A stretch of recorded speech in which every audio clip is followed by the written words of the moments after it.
War on terror is over, but the TSA is going to be on the streets sticking their hands down your pants. Hi, this is Alex Jones. All right, here's the deal. I want to get into all the other news because it's big. What you're about to hear is so hardcore, it's off the chart. I hope everybody pays attention to this information and checks it out for themselves. But here's the deal.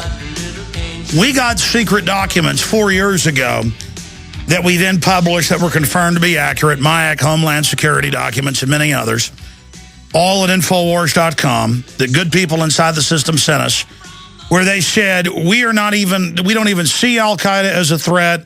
We're not even going to deal with it, not even 1% of our time. That's a PR function. The number one threat is returning veterans, libertarians, conservatives, gun owners, Amish, landowners, basically people like Hank Williams Jr. Hank Williams Jr. is evil. Okay? Charlie Daniels, evil. George Washington, evil. Alex Jones, evil. Ron Paul, evil. Ron Paul's mentioned in these. Documentary filmmakers, I've been mentioned in reports. And this is what they do. If you understand the game plan, you're the enemy. Because America has been conquered not by a foreign army, but by a corptocracy. Same one that's captured Europe, and they now brag they've captured it. And it's so frustrating to see adults go around like children. And to see fathers with their sons and daughters at the gym, with their mothers, loving, upstanding, good people, and to tell they're totally naive. And to go to church and talk to naive people. And to just see them everywhere. And you talk to people, they're either awake or they have no idea. They really believe the media cares about them. They really believe the government loves them and is run by a bunch of good people. Or they understand we're not in Kansas anymore. And this is what's frustrating. This is what's frustrating to me. Is that we have such incredibly corrupt individuals in control of our society. They've been caught lying, cheating, stealing. They're involved trying to destroy our economy to consolidate it on record while posing as our saviors. And they're propped up by the system. I mean, I saw photos of Obama's big campaign kickoff. There must have been in a big sports stadium no more than 2,000 people there. I mean, if I did a free event, it'd have 10,000 people at it. I mean, I have paid events where 2,000 show up. I mean, every time we have an event, we have to turn people away. I've never had an event that didn't sell out that I know of. But again, I don't have the big corporate whore media telling everybody that I'm, God's gift to this green earth. Ron Paul can have 10,000, 15,000, 5,000, no media coverage. Mitt Romney has to pay a few hundred to be there. Same thing with Obama. It's a joke.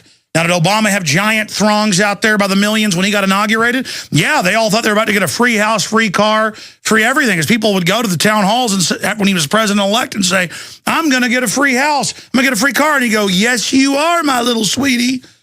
Of course, you got the opposite, didn't you? I mean, every new president, it just gets worse because the level of deception is so off the charts. What is the big point I want to get here to before I get to the top news and then give the number out to take your calls out of our guest joining us in studio? It is so elementary, and that's why it's hard for some people to get.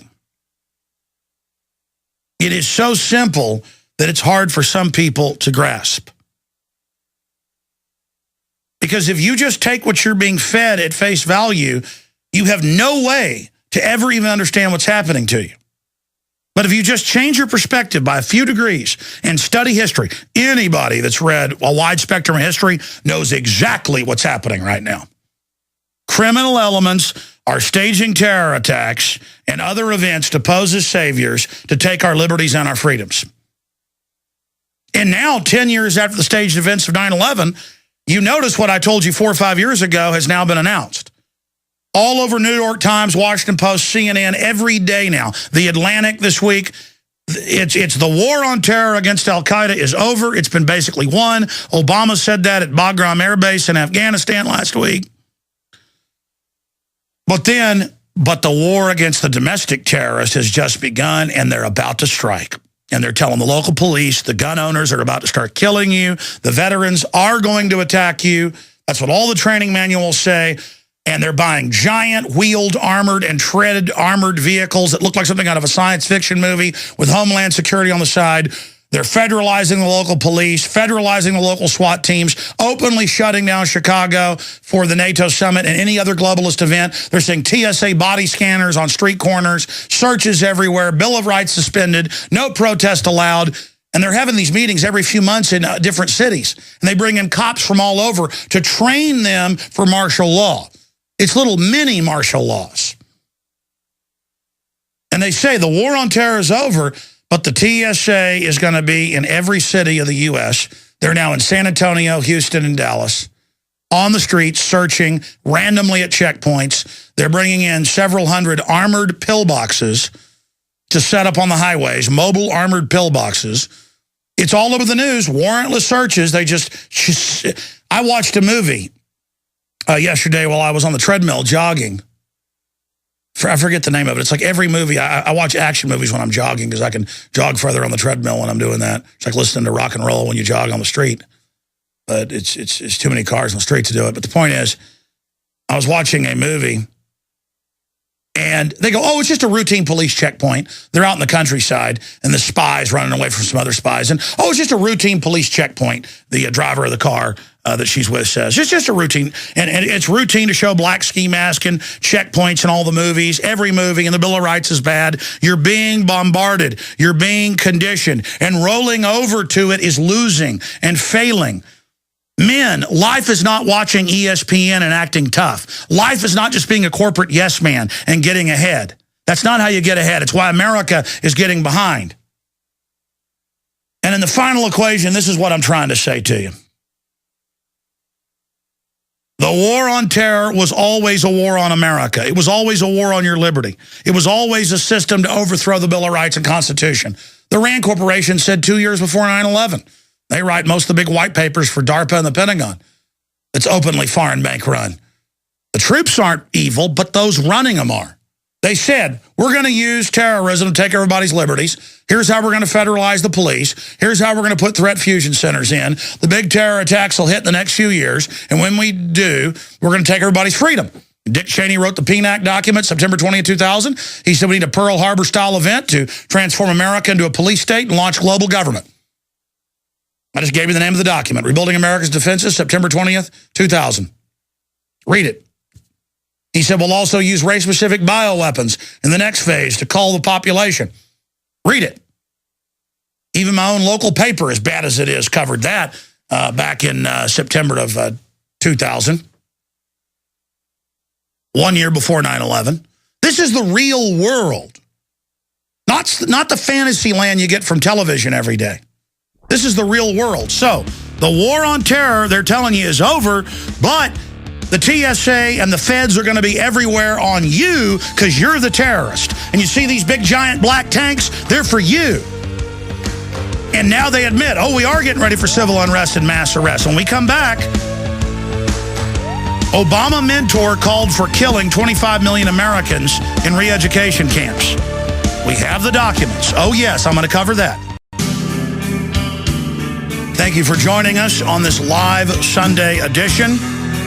We're going to look at the government crime syndicate staged terror attack of Oklahoma City in the last 45 minutes of the second hour. Coming up in the next segment, the segment after that, we're going to be taking your phone calls on any of these issues I've raised. The toll-free number to join us is 877-789-ALEX. That's 877-789-2539. First-time callers. I want to add that point. 877-789-ALEX is the Sunday number. Different than the weekday show because we completely produce the show right here in this office on Sundays. Still, some of it gets done up in Minnesota on the weekdays, 12 noon Central's when that show kicks off. Look, a story like this that I covered Thursday and then I then covered Friday on the Friday show is so huge that it's just like the NDAA, where Obama asked Congress to pass a law saying he could secretly arrest and disappear Americans. And that's what the bill said. Constitutional law scholars came out and said that's what it said. The authors admitted that's what it said, and the public said it can't be real, and the corporate media said it couldn't be real until after they passed it. And they said, oh, yeah, that's for you. Well, that just shows the government's totally criminal and illegitimate. And remember, the war on terror now is not about al-Qaeda. They're the good guys given control of Libya. They're using them to attack Syria. They keep saying Assad's not being nice. And in the ceasefire, al-Qaeda's breaking it, blowing up police stations. But that's like buried in the news. I'm no fan of Assad. I could care less. Except the globalists, not America, but the globalists that have used our wealth to put military bases in 130-something countries. You ever seen the map of the world with U.S. military bases on it? Those aren't U.S. bases. Those are banker bases. Those are Federal Reserve bases. We've got to start understanding that. And the globalists hate us even more than other countries they're attacking. So here's the headline at Infowars.com. It's a boil-down piece that I had Paul Watson put up with Thursday, Friday, and Saturday's video and text reports all put into one. Obama mentor called for 25 million Americans to be killed in re-education camps. This came out in federal court with the Weathermen. And I'm going to play a video clip of one of the inner circle of the Weathermen who would go out and give the orders to the subgroups directly from Obama's main mentors, like Bill Ayers, who directly said, kill 25 million people. And you notice that's why he didn't really get in trouble and got released from prison soon.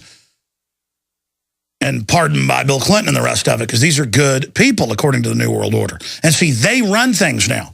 But they're not really communist. The mega rich are always waging war against the middle class and new wealth. That's on record. All right, let's continue here. Here's the article Thursday that came out that, by the way, is declassified. This is on the Army's own website. But the media has spent 3 days. First, it was Alex Jones. Infowars.com claims this document. And now, today, if you just type my name into Google News, or put it in a general, put re-education camp, or similar things, and you'll get all these mainstream articles going, oh, yeah, I guess it is real. Well, maybe re-education is needed. Leaked U.S. Army document online, plans for re-education camps in America. Political activists would be pacified to sympathize with the government in PSYOP Center. And then we have the clergy response teams, the preachers admitting through InfraGard they've been prepared. The document is titled FM 3-39-40. Internment and resettlement operations for overseas or domestically. It says how to get our Social Security numbers. It says the president can void posse comitatus now selectively, just like he says he can launch wars without congressional approval. Remember that? They're doing whatever they want. A federal court says John Yoo has a waiver over law to be able to order torture. That's what a circuit court says. The CIA director says they can operate domestically, even though the law still stands they can, and says your appliances are spying on you a month ago. Remember that? Everything I told you now out in the open. I even saw articles in Reuters a week and a half ago admitting the government's running child kidnapping rings. But it's like, oh, yeah, they grab kids all over the world and sell them into sex slavery. No big deal, though. Al-Qaeda, did I tell you how scary they are? Give up your rights or they'll get you. By the way, Al-Qaeda is not our enemy anymore. It's those patriots. And see all these black armored vehicles and surveillance and drones? That's for you. You don't like the world government that doesn't exist. And then Paul Watson had an even bigger article with screenshots of the 300-plus page government PDF where it explains dozens of times it's for U.S. citizens and the re-education camps and torture and how to duct tape your mouth and how to separate the men, women, and children. And the prisoner's Social Security numbers is in 7-16 section, and still the public can't believe it.